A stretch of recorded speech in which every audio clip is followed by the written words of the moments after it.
Nag-away kami ni Mrs. Anong nangyari? Sabi niya, di na daw ako tulad ng dati nung magsyota pa raw kami.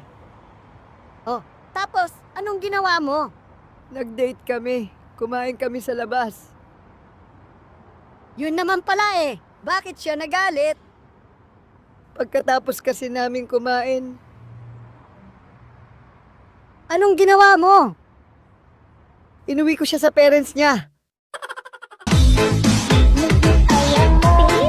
Di ba siya yung classmate natin nung high school?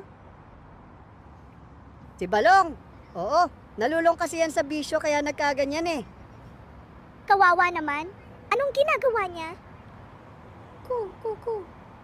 Parang iniisip niya na isa siyang ibon.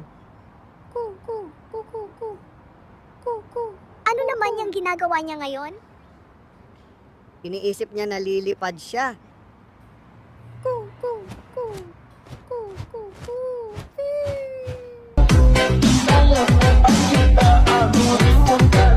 Resign ako.